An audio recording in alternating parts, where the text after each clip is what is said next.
Oasis. A whole virtual universe. You realize you're just playing Fortnite, right?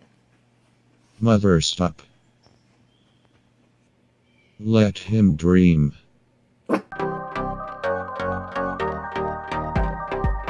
Hey there, Internet Best Buddies, welcome back to the channel. As always, I'm Rain. Today we're going to be looking at Ready Player One.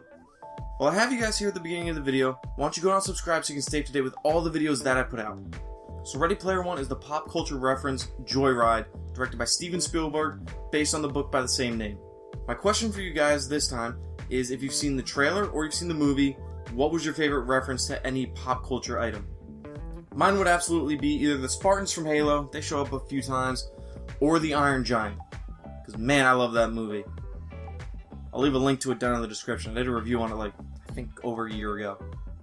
If you do end up leaving a response in the comment section down here, you'll be entered for a chance to win X-Men Apocalypse digital code that I have. Now you may be asking why that particular movie, because it seems a little odd, but the reason is that Ty Sheridan, the actor in Ready Player One, also played Cyclops in Apocalypse, so there you go, there's a connection. So make sure to leave your comment. In the distant future, the world revolves around the Oasis, a virtual reality universe where one can become anyone and do anything. Wade Watson and his avatar Parzival have one mission: complete the creator of the Oasis's 3 challenges to find an Easter egg hidden in the universe which will grant them vast riches and control of the Oasis. But as Wade and his friends get closer to their prize, they gain the attention of an evil conglomerate out for control of the Oasis, as well as a group of rebels trying to take them down. So let me start by saying I've never read the book. I've heard about it for years. I kind of know what it's about. I know it has a lot of really obscure references. And Virtual Dan over here, he absolutely loves it. He says it's one of his favorite books. So that being said, the obvious changes that they make from the book to the movie aren't going to affect me as much. If you're a huge fan, might affect you more. I've seen some responses of people in that exact scenario where they didn't like the movie as much because they deviate from the book way too much. But let me tell you, I did not expect to love this movie as much as I do. Is it helped by the fact that there are thousands of references to pop culture things such as Back to the Future, video games I love, even some pretty obscure ones? Yeah, absolutely. It's kind of a cheat, and I'm going to let that slide. Steven Spielberg directs such a love letter to video games, movies, pop culture in general, that I couldn't help but feel just a sense of joy the entire time watching this movie. The visuals I thought were honestly on a whole nother level. Like the whole first challenge, which is a race through this whole city where there's just destruction and incredible amounts of things going on, I thought was awesome to watch. And I especially loved after Parzival figures out how to solve that puzzle and he ends up going underneath the race and seeing just all the machinations of all these things being just put into place by just, I guess, the coding of the game. It was so cool to see.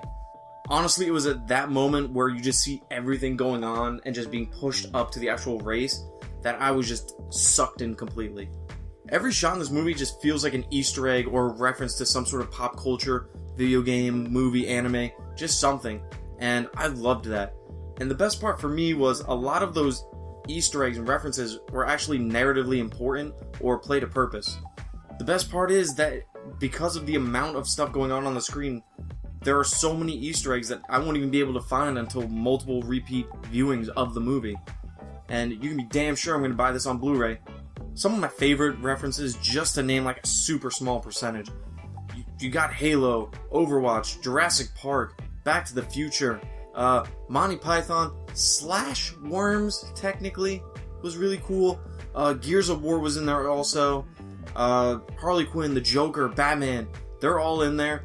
And honestly, one that was really kind of subtle for me and I wasn't expecting is a reference to the game Shadows of the Damned. Was this intentional? I don't know, but I like to think it was. So thank you, Steven Spielberg. Performances I thought were all pretty great, and I loved seeing actors that I didn't even realize were going to be in this movie show up. I will say, though, that a lot of the stuff in the real world definitely takes a back seat to the stuff going on in the Oasis, which does come at the expense of some character development as far as Wade and his home life. Although you do get enough to kind of understand it, but it's not enough for me to really care when some tragic events happen. I do also feel that the movie didn't really flesh out the society as much as it probably should have that's in the real world of this future, because I didn't realize that there were cops still. I just thought it was all kind of gloom and doom, I guess. But some cops show up at the end and I'm like, oh yeah, there's there's some law enforcement here. There actually is, you know, societal structure. It's a very small nitpick, honestly, but it was just weird for me, something I noticed. During the third challenge as well, they do jump a lot between what's going on in the Oasis and what's going on in the real world, and how the events of the real world are affecting what's going on in the Oasis. And I understand that was for dramatic tension. I understand why it's there. It just kind of took away a little bit from me because I was just so invested in what was going on in the Oasis at that time.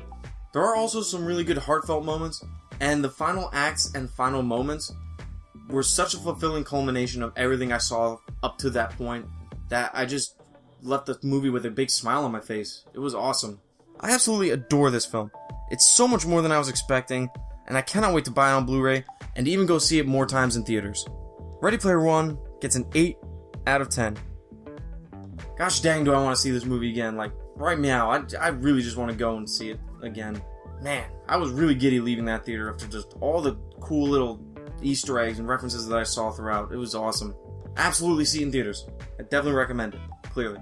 So thanks for watching the videos, guys. As always, it means a great deal that you're actually continuing to watch this stuff. Definitely go down and leave that comment for your chance to win the X-Men Apocalypse code. Give the video a like, and share with your movie-loving friends. Also, like I said at the beginning, subscribe so you can stay up to date with all the videos that I put out, and so you can also be an internet best buddy. Thanks again for watching, everybody. See ya!